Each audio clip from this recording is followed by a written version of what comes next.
Su Mundo TV. Muy buenas tardes, amables televidentes de Conversación Franca por su canal, Su Mundo TV. Aquí tenemos a Joaquín Alberto Ramírez. Él dice que no le ha dado la gripe que está azotando al país. Muchas personas afectadas de ese virus gripal. Parece que estoy blindado. Está blindado, parece que está blindado. Como los expedientes aquellos. Los fritos de inicio de año. Sí. Parece ser que trajeron esos virus gripales. He encontrado muchas personas hoy que ha quejado de gripe. Y una gripe como cariñosa, bueno, que no se quiere ir. Quizás porque yo también uso unos tratamientos. Yo soy un asmático de la secreta, desde el punto de vista de que yo tengo ya, creo que 15 o 20 años y no hago un ataque de asma, porque cumplo estrictamente mi tratamiento. Quizás eso te ayuda, me da cierta te tiene protección. La defensa en las nubes, bien alta. Quizás, pero esos esteroides me van a acabar. Mira, lo que al parecer se van a sentir un poquito tristes, aquejados, y que tienen la posibilidad de que lo acaben, o que acaben en la cárcel, son la gente que han sido enviados a juicio a fondo de la famosa Operación Pulpo, incluyendo los dos hermanos del expresidente de la República, Danilo Medina Sánchez, me refiero a Alexis, y a Alexis Medina y a Magali Medina. Pero también va Fernando Rosa, directo amigo de Santiago de los Caballeros. Freddy Hidalgo.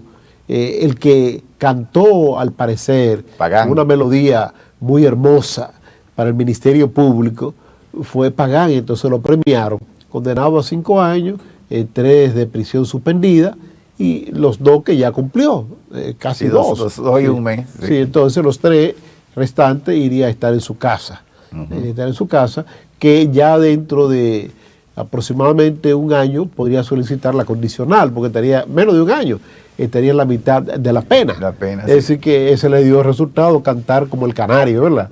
Bueno, es una metodología que se aplica en Estados Unidos y aquí. Estoy el experto en eso. Yo soy un médico que, como he echado tanto pleito, entonces trato de aprender de los abogados.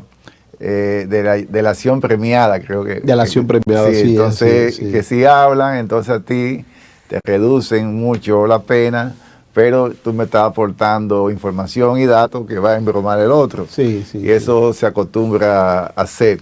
Y yo, bueno, ahora digo, eso debió haberse pasado ya hace tiempo. Sigo insistiendo con el tema de que año y medio de coerción, eso demuestra mucha ineficiencia del Ministerio Público. Eso quiere decir que no cuenta con los recursos humanos y técnicos para lograr una investigación, porque ¿qué asunto en la vida puede ser tan complejo de durar año y medio? Y por esa razón, el que tiene recursos, como son estas personas, tiene un abogado, creo que el abogado de Alexis es Carlos Salcedo. Carlos Salcedo. Que ese tipo de personas, tú no vas a venir y que no, año y medio, no, suéltalo. Está en su casa, ponle un grillete si tú quieres, por una garantía económica, pero en su casa. Aquí posiblemente hayan 15,000 internos que no tienen ese privilegio y están preventivos, entre comillas, precisamente por no reúnen los recursos y lo que pueden tener un abogado de oficio. Pero ahora que vamos al rol de audiencia. Y este es un tema que a mí me atañe, y ¿por qué? Yo no tengo nada que ver con eso. Resulta que la ley de contratación y compra, primero fue un decreto marco, y en ese decreto marco nosotros trabajamos cuando existía la Comisión Presidencial de Reforma y Organización del Estado, que después se convirtió en el Consejo Nacional de Reforma, y que en la administración de Danilo Medina fue eliminada. Ahí se discutió este tema y yo fui trabajando artículo por artículo, digo, no solo, una comisión mixta, donde aquel entonces Onofre Rojas, que era el secretario ejecutivo de esa comisión, trabajaba la Fuerza Armada, trabajaba la Comisión de Aprovisionamiento del Gobierno, trabajaba la antigua Secretaría de Finanzas, hoy Ministerio de Hacienda, trabajaba ahí la Comisión de Aprovisionamiento. O sea, eran varias instituciones y trabajamos artículo por artículo, y fíjense que ha servido este marco legal para determinar cuando se comete algún tipo irregularidad en la compra. Y uno de ellos es la familiaridad. El solo hecho de ser hermano del presidente de la República lo quita de cualquier licitación. Pero lo que yo conozco es que el truco era, se le orejeaba al titular, ese fulano, pero en la presentación de la compañía no aparecía él, sino que aparecían otras personas. Y entonces, testaferro, como decimos, ganaba el concurso y entonces se daba esto y después él se ponía otra vez como presidente. El mecanismo, por lo cual, quizás para el mismo presidente de la República de ese entonces, se le hacía difícil identificar que estaba o no. Entonces, solamente ese hecho, aunque lo que se haya servido ha sido correctamente, y aunque el precio de ese servicio o del contrato fuera también correcto, el solo hecho de ser hermano lo anulaba porque eso es tráfico de influencia. Hay cosas que ahí van a tener que demostrarse en el juicio a fondo, por ejemplo, una acusación que pesa sobre Alexis Medina con relación a unos combustibles, un combustible que él vendió a la Policía Nacional, y el combustible, aunque no conduce de destino, no tenía un conduce de recibo, una comprobante de que se recibió ese combustible, pero es un poco difícil de demostrar, porque ese combustible, como prueba del delito, ¿dónde está? ¿Dónde está? Tú lo vas a buscar y no va a aparecer, porque ese combustible, si llegó, lo consumió la policía. Entonces, ahí es una prueba un poquito difícil de demostrar, porque supuestamente el combustible era para mover la flota vehicular de la policía. Entonces, esa es una de las cosas un tú poco sabes, difíciles. Ramón, que esos expedientes son muy grandes, 3.000 y que sé yo cuántas páginas. Sí. Suerte que está en PDF no puede dar un salto y buscar. Y para mí, ese caso, el más grave es ese, ser hermano del presidente de entonces. No, claro, en el caso también, que no es este, sino el otro, donde está el general Adam, el problema era que una institución, fundación, que no estaba en registro de oferente. Si no está en registro de oferente, no puede vender nada al Estado, y vendió. Exacto. Entonces ya por eso, independientemente de que sea sobreprecio o no sobreprecio, si la calidad de lo que vendió era, o si no entregó, ya ese es otro tipo de asunto, que yo no me voy a meter en eso, yo soy el Ministerio Público, pero yo resalto que esa familiaridad, eso quiere decir que, y es lo que yo le he dicho internamente a los compañeros del partido, cuídese del que está más cerca de usted, porque a veces se cede, precisamente por esa autoridad delegada que tiene. La gente aquí es muy dada.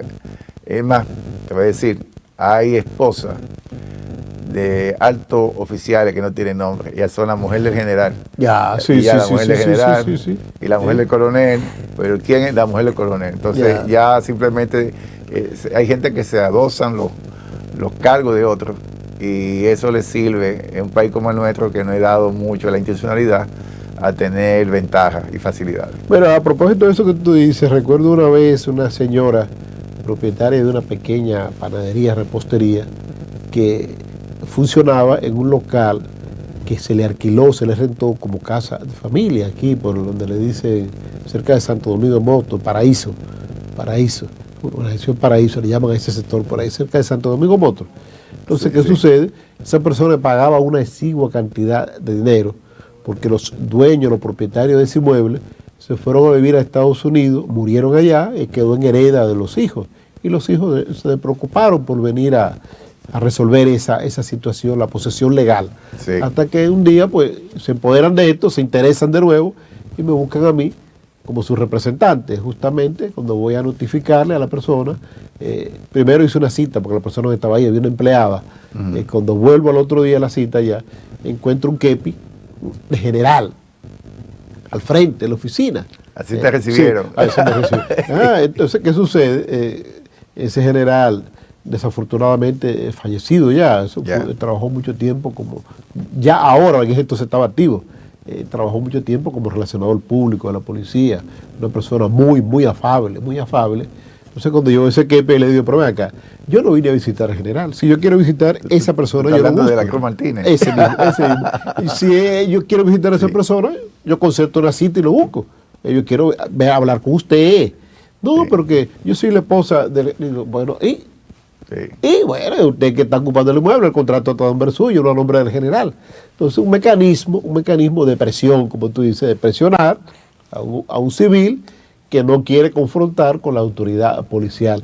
Eso a muchos altos oficiales le incomoda. Le incomoda a los que son responsables y serios, le incomoda que usen su nombre como para presionar. Entonces, pero volviendo al caso Pulpo, realmente este va a ser un expediente que va a conllevar un juicio oral, público y contradictorio bastante polémico, bastante también extenso en el tiempo. Tengo la certidumbre, la ligera sospecha de que este juicio va a estar en su mejor momento en la campaña electoral del próximo año 2024. Va a ser así, porque ya ahora, bueno, todavía no se ha convocado a la audiencia, no se ha fijado audiencia para comenzar a iniciar este juicio a fondo, porque apenas acaba de emitir ya la calificación el juez de la instrucción. Sí. Entonces ahora debe ser notificado a las partes, las objeciones que se puedan presentar, las apelaciones, y finalmente pues podríamos tener en pocos meses el inicio de este juicio a fondo. Y como yo estaba en tanto pleito que soy médico, entonces hay unos escritos que se intercambian. Exactamente. Y después se va entonces a rol de audiencia. Pero sí, el Ministerio Público podríamos decir que cumplió tarde, cumplió muy tarde, porque aunque ya tenían supuestamente preparado el expediente antes del vencimiento de los 18 meses de medida de coerción, porque así lo establece el Código Procesal Penal, de que tiene que presentarse la acusación obligatoriamente, sino automáticamente se cae el proceso. Entonces el Ministerio Público no se iba a dar el lujo de que se le cayera esos expedientes. Ahora viene una segunda parte, la operación Medusa, que también se cumplieron los 18 meses de esta operación. Se ha presentado la acusación formal. En los próximos días también tendremos el juicio preliminar. Y vamos a ver quiénes podrían estar ya convocados o procesados a juicio a fondo. Se cae de la mata que estaría Jean Alain. Seguro, sería el primer imputado en juicio a fondo. Veremos, porque a mí la acusación de llenar botellitas de alcohol en un parqueo, que eso como que a mí no... No solamente hay otras cosas, otras botellitas que supuestamente se llenaban. Otras. A mí me parece, tocando un poquitito esto, que hay una persona clave en ese proceso y que el Ministerio Público se dice que negoció, pero si negoció, le están facilitando la exclusión, el descargo de Jean Alain. Es quien era el asistente de Jean Alain, el señor Cano. El que está en España. Que está en España, fue apresado en España. Sí. Y supuestamente por las negociaciones que tuvo con el Ministerio Público, me imagino que debe estar en su casa en España. Debe estar en su casa, no debe estar en prisión, porque ya se mostró, hay un desinterés de las autoridades dominicanas por el caso, con relación a él. Bueno, porque se dice que él negoció para meter más en la pata de los caballos a quien fue su jefe por mucho tiempo. Los vocalistas son premiados. Sí, como decíamos ahorita, el caso del señor Pagán. Pero llama mucho la atención también que en esta operación, este expediente, que el juez le quitó el nombre, dice que no se le puede poner mote de Pulpo, porque ya eso es una forma de denigrar a los imputados. Y se le presume inocencia a un imputado hasta tanto no se produzca la sentencia de la cosa irrevocablemente juzgada. Bueno, yo te diría, yo soy canófilo, yo veo los animales tienen un comportamiento más adecuado que los seres humanos. Yeah. El pulpo, yo veo un animal sacrificado, yo creo que se muere por sus hijos. ¿Verdad? Sí. Es como la araña. Sí, es parecido. Entonces... Nada, yo creo que al contrario, hay que pedir perdón al pulpo. Pues a él le pone el nombre. A él le pone ese nombre. Sí.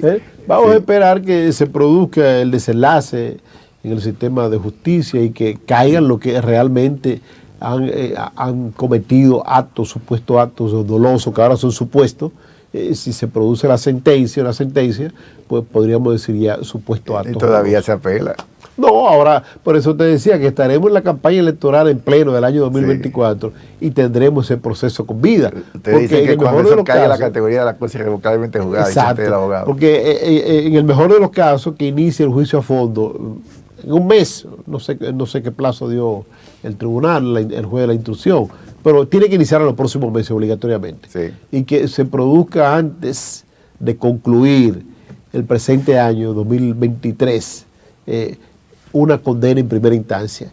Viene apelación. Ajá. En apelación ese proceso puede durar 3 o 4 meses. La casación. Pero después. luego que se produzca en apelación, viene el legítimo derecho de quienes sucumben en justicia acudir a casación ante la Suprema Corte de Justicia. Sí. Y la Suprema Corte de Justicia, si acoge este recurso de casación, envía ese expediente de nuevo a un tribunal que lo conoce en única instancia. Ese es el procedimiento judicial que funciona aquí en la República Dominicana. Y por eso decimos que a veces la gente se confunde con relación a los legisladores y los ministros de Estado que son juzgados por la Suprema Corte de Justicia. Sí. Pero a diferencia del ciudadano común y corriente, en única instancia. Exacto, es jurisdicción privilegiada. Pero única instancia. Yo la tuve un tiempo porque también abarcaba a los viceministros. Sí. Y tuve un caso jurídico. Y en aquel entonces, Radamés era el procurador. Radamés Jiménez. Sí, entonces digo, no, pero eso no te beneficia, tírate por abajo. Y claro, al sistema ordinario de justicia. Sí, entonces yo me fui a mi juzgado de paz tranquilo. Claro. Porque eso es la jurisdicción privilegiada de que no va a existir la prisión preventiva. Sí. Que va a tener, un escenario diferente, pero en el fondo perjudica al acusado, al imputado en este caso. En una única instancia, si te condenaron ahí, finí. Ya, sí. Finí, no puede, al menos que no se violenten y que sea demostrable tus derechos constitucionales, que puede acudir al Tribunal Constitucional, que es una instancia también de máxima, de lo máximo en justicia, y en única instancia el Tribunal Constitucional. También, no hay apelación a las decisiones del Tribunal Constitucional. Yo me hago el loco y me voy a la Comisión Interamericana de Derechos Humanos. Otro de los temas sugeridos por mi amigo Joaquín Alberto Ramírez es lo que se ha anunciado que se va a efectuar, la suspensión del tránsito en la avenida José Ortega y Gasset. Sí. Una avenida que, si se quiere, no tenía tanto flujo vehicular hasta no ponerse en operación el túnel de la UAS, el túnel de la Universidad Autónoma de Santo Domingo, porque esa avenida transitaba de la dirección norte-sur hasta la 27 de febrero. Entonces ahí la 27 de febrero, pues se producía de que usted iba a la derecha o a la izquierda, no había otra forma, no había otra forma. Que después de la construcción de ese túnel, pues se ha incrementado de manera significativa el tránsito en la avenida José Ortega y Gasset. Y que conste, el túnel es en una sola dirección. Ajá. La dirección norte-sur. Norte-sur. No hay otra vía por la Ortega y Gasset sur-norte. No la hay. El proyecto original contemplaba ambas direcciones, pero se tardó un poco la construcción del proyecto, incluso iba hasta el malecón. Eso era lo que se tenía contemplado originalmente. Santo Tomás de Aquino, en la UAS, la zona universitaria, y caer al malecón. Pero se tardó mucho la ejecución del proyecto y se construyó un hotel allá al final de la Santo Tomás de Aquino, si se quiere, en la zona universitaria. Sí. Y eso impidió que originalmente el proyecto se desarrollara como tal. Ahora el Ministerio de Obras Públicas ha anunciado que va a reparar el túnel de la Ortega y Gasset y que lo va a cerrar. Creo que eso sería un gravísimo error, cerrarlo por completo, porque también está cerrada parcialmente la intersección de la López de Vega con John Fitzgerald Kennedy, por trabajo que está haciendo ahí la Corporación de Acueducto y Alcantarillado de Santo Domingo. Estuvo cerrado la intersección de la Kennedy con Tiradentes, ya está abierto al público. Estuvo cerrado la intersección de la Ortega y Gasset con Kennedy, ya está abierto al público. Entonces, va a dificultar aún más el tránsito en la dirección norte-sur, sur-norte, que siempre ha sido caótico, porque es donde menos vías amplias existen. Y la capital dominicana, hay que estar claro, creció mucho de manera horizontal, como se ha dicho. Sí. La franja de donde estamos ubicados, Arroyo Hondo, toda esta zona creció bastante, pero sin embargo, el centro económico, el centro de justicia de la capital dominicana está en el lado sur.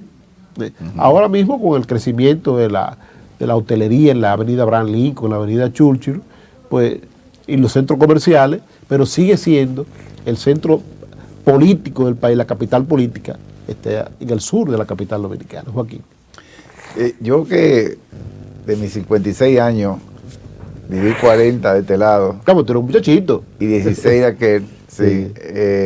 Todavía no me adapto a Santo Domingo Este. Lo que me da facilidad a mí precisamente es que yo tengo un viaje oeste-este. Yeah. Y gracias a las gestiones del Partido Acción Dominicana, pon el apellido que tú quieras, del presidente de turno que sea, sí. los elevados y los túneles facilitaron bastante el tránsito y el tiempo de la gente. Recuerdo perfectamente. Pero en la dirección este-oeste. Este-oeste, te estoy hablando. No así en la dirección norte-sur. Yo mido y cuando yo entro al territorio de Santo Domingo Este, duro más dentro del territorio para llegar a mi casa que la salida. Tú me puedes poner hasta en la Junta Central Electoral de la Fuerza Armada del Ministerio de Defensa. Si llegas rápido. Y llego de una vez. Sin embargo, ya después que paso ahí, la cantidad de semáforos y no hay también los elevados y los túneles en Santo Domingo Este dificulta un tanto. O sea, lo que quiero ratificar es que ciertamente la ciudad capital tiene un problema de la agilidad del tránsito norte-sur o sur-norte. Sí. Está horizontal, pero vertical y dificultad. Y este es una de las soluciones. No sabemos, quién sabe, Ramón, si el sismo que hubo en el mar cerca de Matanza, en esa dirección, tuvo algún efecto en la estructura de ese túnel, aunque yo con un túnel con mucha seguridad. La cerámica, dice. Porque tiene toda un semicírculo metálico. Metálico, sí.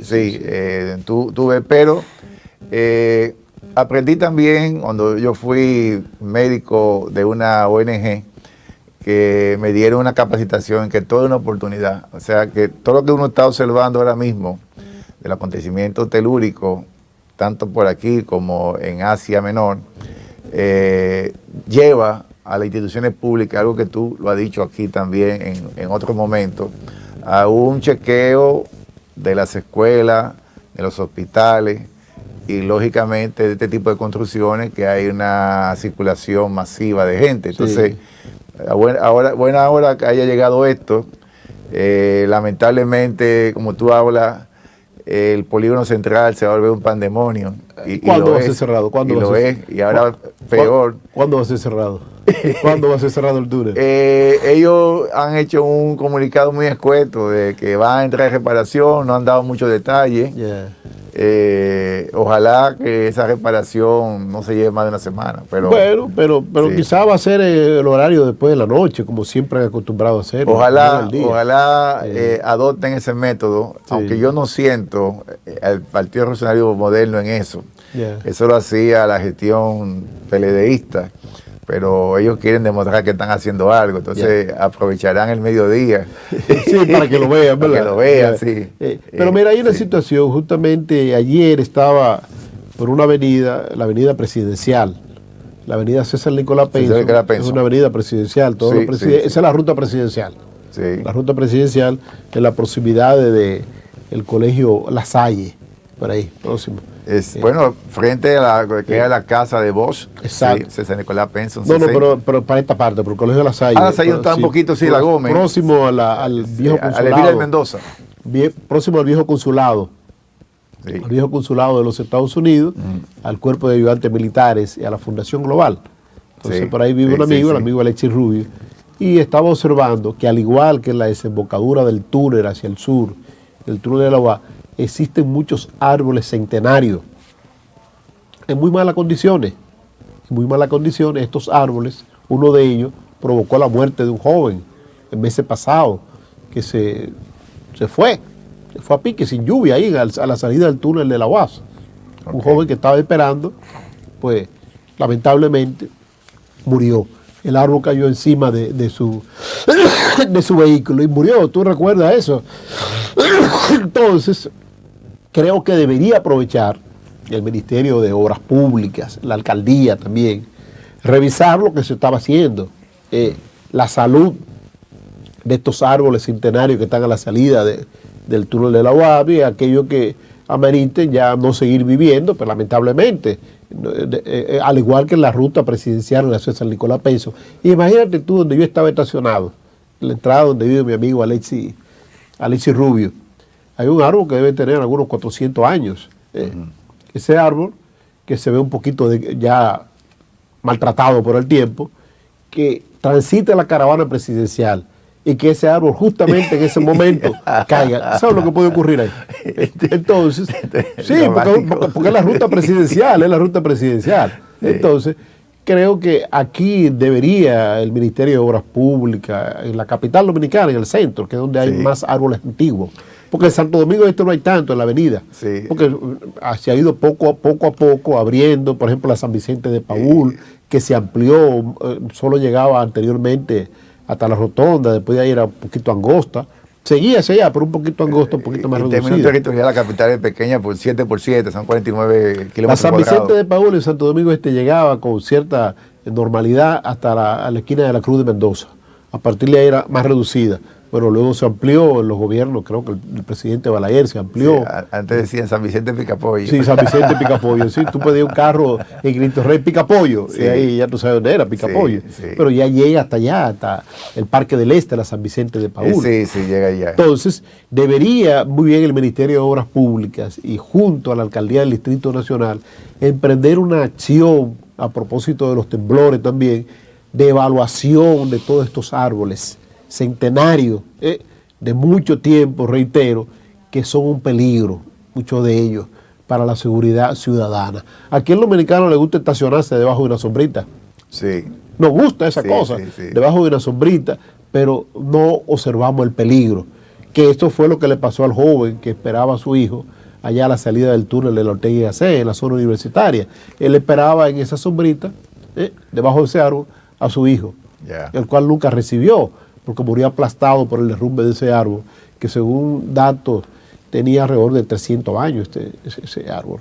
Entonces vamos a esperar que esta embestida que va a hacer el Ministerio de Obras Públicas en el túnel de la Universidad Autónoma de Santo Domingo y en todo el sistema de túnel, porque ellos han anunciado eso para evaluar, que también toque otro túnel, que tú pocas veces pasas por ahí quizás. ¿Cuál es?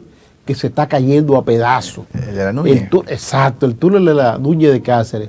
Ya lo que le llaman los ingenieros la losa, que es la parte de arriba, ha perdido todo, ya está al descubierto las varillas. Las varillas, a pesar de estar bien protegido en la parte de arriba, en el mirador, con un asfalto bastante compacto, pues como quiera hay filtraciones. Y se nota este túnel que se construyó en los famosos, creo que en la vuelta de Balaguer, en los 10 años de Balaguer, se construyó, en los 10 años de Balaguer, y que sirvió de mucho, porque había que dar una vuelta para tú llegar a la parte baja de la ciudad, al que vivía en Bellavista, y ahora por el túnel de la Núñez se llega rápido. Entonces, que se evalúe también a eso. Antes era una maravilla, después fue el de las Américas. Después que yo vi el de Maryland, ya no. Entonces, que se evalúe esto también, que no esperemos desgracia, como tú dices, porque a veces se anuncia con bombos y platillos, se dan un pañito de agua tibia en pleno horario laborable. En pleno horario laborable, para llamar la atención, para que vean que el gobierno está trabajando. Los gobiernos trabajan y no necesariamente la población tiene que percibirlo.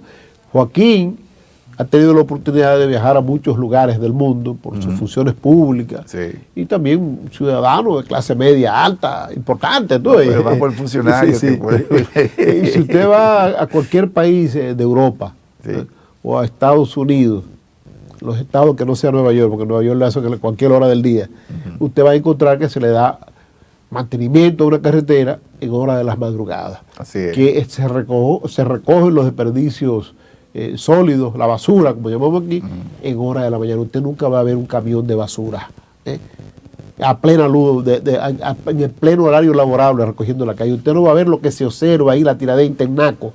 En estos momentos usted puede ir a verlo y ninguna autoridad es la responsable de qué, frente al supermercado Fresh, al Super Fresh. Bueno, sí, ahí está el camino chiquito, ¿verdad? No, pero el Super Fresh. Es en la Tiradentes. En la Tiradentes, ahí arriba.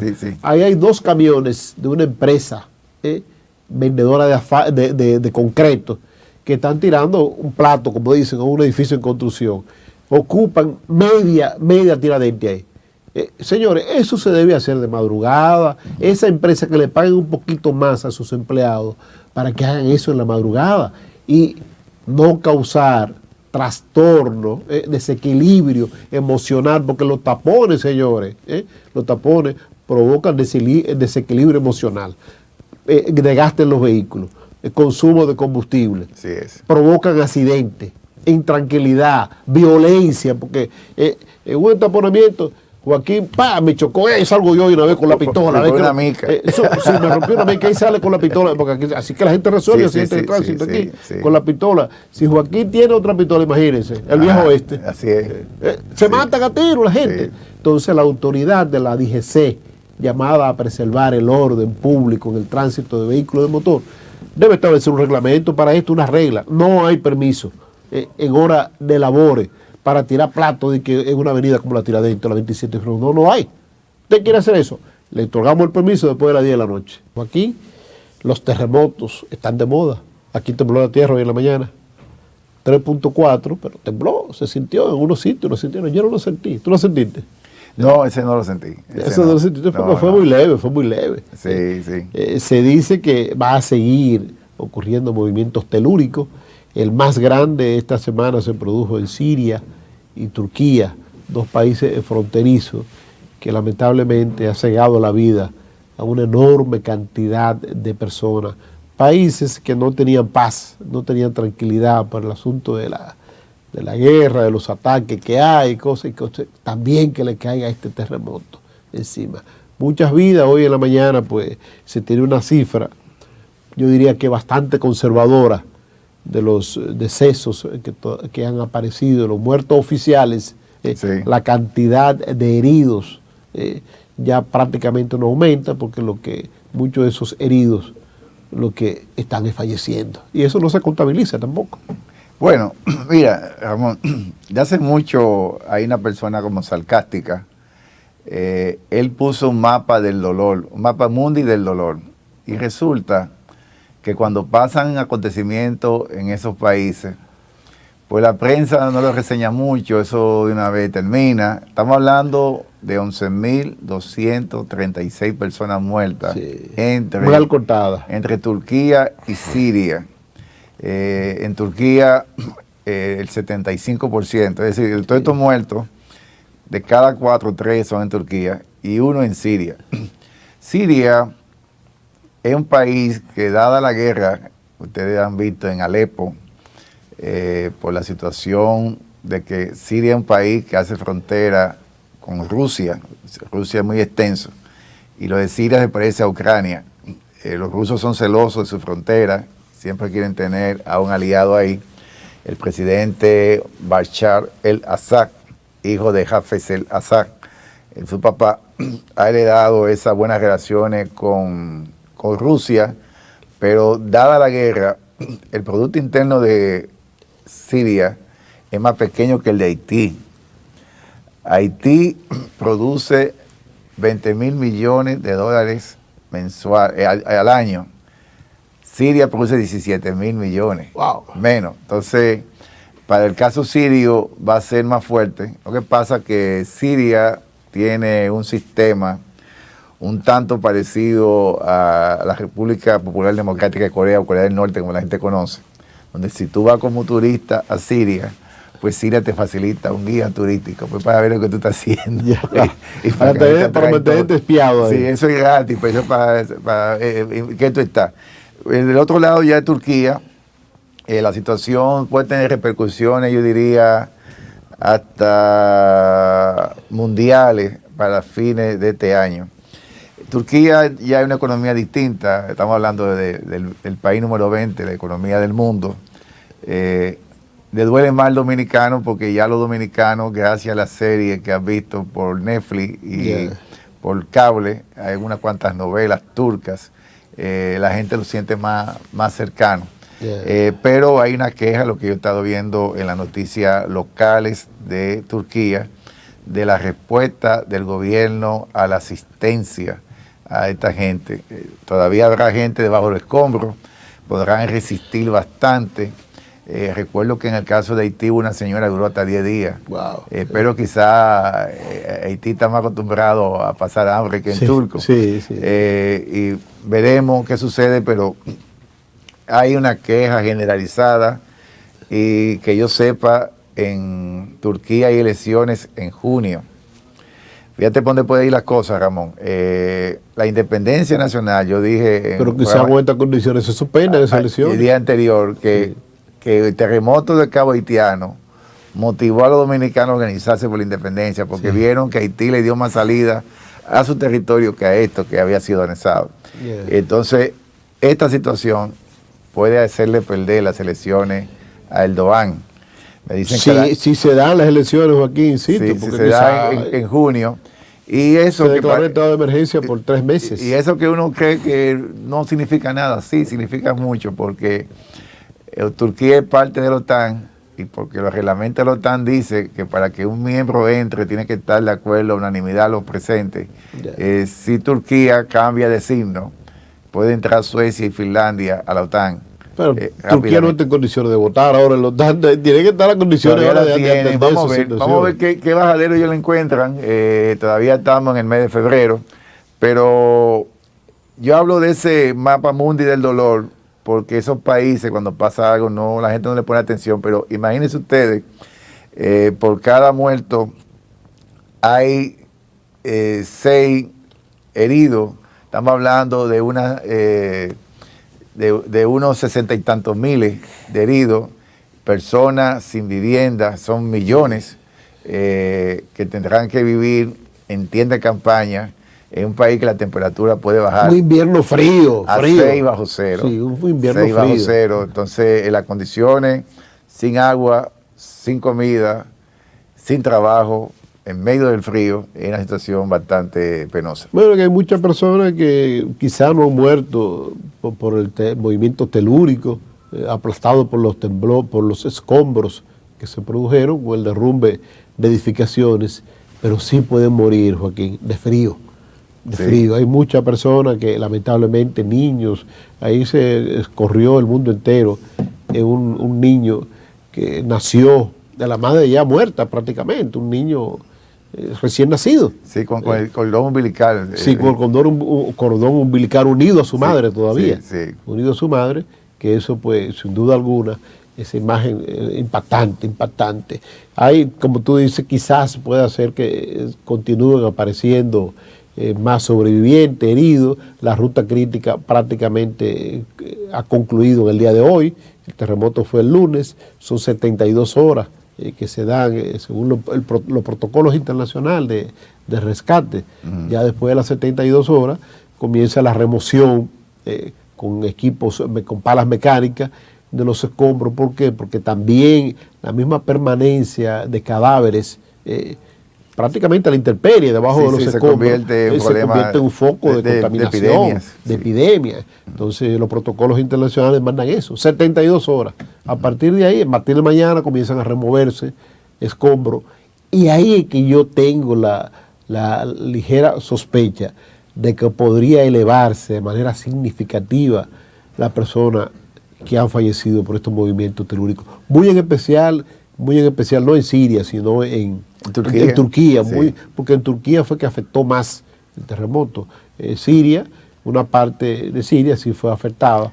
Incluso se dice, Ramón, que no fue una réplica, sino dos terremotos seguidos uno del otro, de casi la misma magnitud, en 2 fallas distintas en Turquía. Y hay algo que contribuyó mucho al derrumbe de esas edificaciones, que la gente la ha visto como que se cae como paja, como dice, que son edificaciones muy antiguas, el caso de Turquía y el mismo Siria, edificaciones que tienen, ¿qué te digo?, 500, 600 años. Turquía es un país de una historia milenaria, se hablan de los años 800, 700 como si nada, ellos registran todos sus acontecimientos. Hay que recordar que Turquía fue un imperio, el Imperio Otomano, y gracias a Turquía nos descubrieron a nosotros. Porque cuando Mehmed II se metió en Estambul, dijo, por aquí no pasa nadie, Entonces los europeos comenzaron a dar la vuelta. Buscaron una ruta nueva. Y esto de la tierra era redonda, vamos con otra ruta, se tropezaron con todas estas indias, con poca ropa. Bueno, vamos a esperar que no aumenten sí. La cantidad de decesos. Evidentemente, aunque uno no quiera, será así. Va a aumentar. Y lo lamentable es también algo que ha contribuido al desplome de muchas de esas infraestructuras.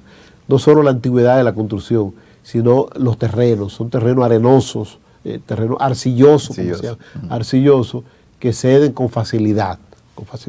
Joaquín, llega febrero, costumbre aquí en la República Dominicana organizar una serie de actos, actividades para recordar a los héroes que ya no están y recordar también un aniversario más de la gesta independentista de 1844. Pero después, antes se hacía de manera conjunta, con esto vienen los carnavales, un carnaval que se ha hecho muy famoso, el Carnaval de La Vega. Este carnaval en esta ocasión tiene una nueva polémica. La polémica es por el mercado cervecero. El patrocinador de este carnaval lo es la Cervecería Nacional Dominicana, sí, que hace una gran inversión en publicidad para promover la asistencia de la gente al carnaval, porque saben que todo el que va a esa actividad se toma su cervecita. Entonces tiene la exclusividad de la venta de cervezas. Entonces hay una nueva marca de cerveza que salió al mercado, que es de un joven, que parece ser que tiene un buen patrocinio detrás, el joven de Alofoque, Santiago Matías, la cerveza que se llama República. Esto ha desatado un tremendo problema en La Vega, porque la cervecería está impidiendo que se comercialice este tipo de cerveza, porque ellos son los patrocinadores. Sí. Toda la cerveza que se va a vender allá, ni siquiera cerveza de la misma empresa. Sino, de cervecería vegana, que hay una cervecería vegana. Sí, no, exacto. Sí, no, y de la misma Cervecería Nacional Dominicana. Ellos no permiten la Loven Brown, que es de ellos. Digo, la Brahman. La Brahman, que es de ellos. No permiten la One, que es de ellos. No. Es exclusiva Presidente. Presidente, porque ese ha sido tradicionalmente el patrocinador de este carnaval, y el de Bonao, que también es muy alegórico, muy alegre, y que mueve muchas personas de los pueblos del Cibao y también de aquí de la capital. Mucha gente se va allá a La Vega, hace su año de pueblo, se preparan tour.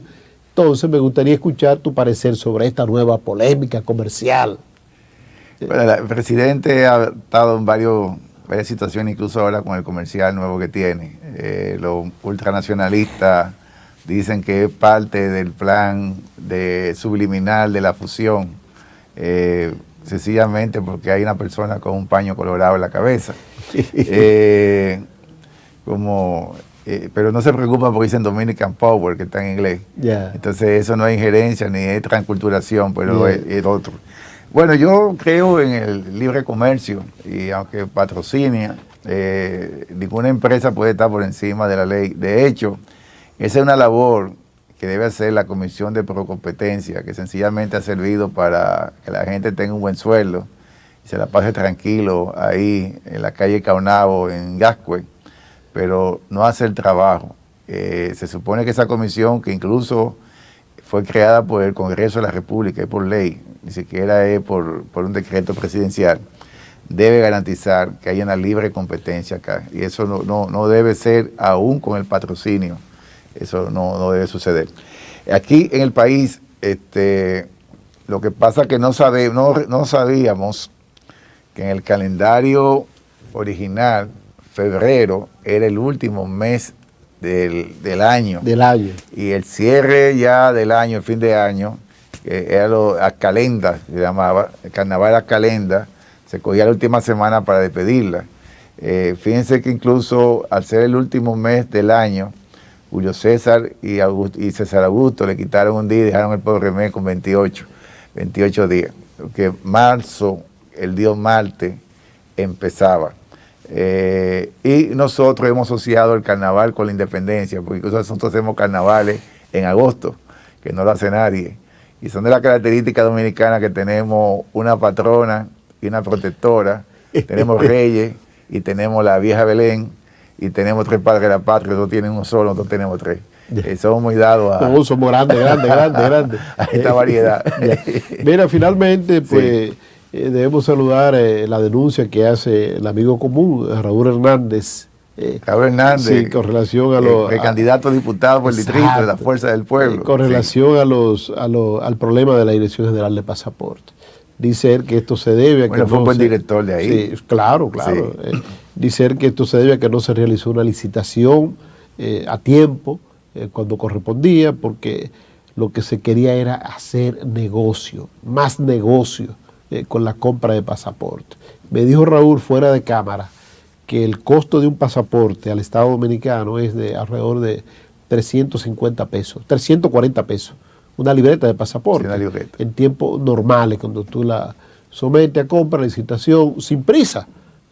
No importa que tú dure 3 meses para entregármelo, porque yo tengo un buen almacén de libretas. Sí. Pero cuando la ha realizado como ahora, que se le quería introducir la parte del chip, de un chip donde va a contener todo lo que contiene el biométrico, pero ya con mayor precisión el pasaporte digital, esto se eleva a las fioreras, ¿sabes de cuánto?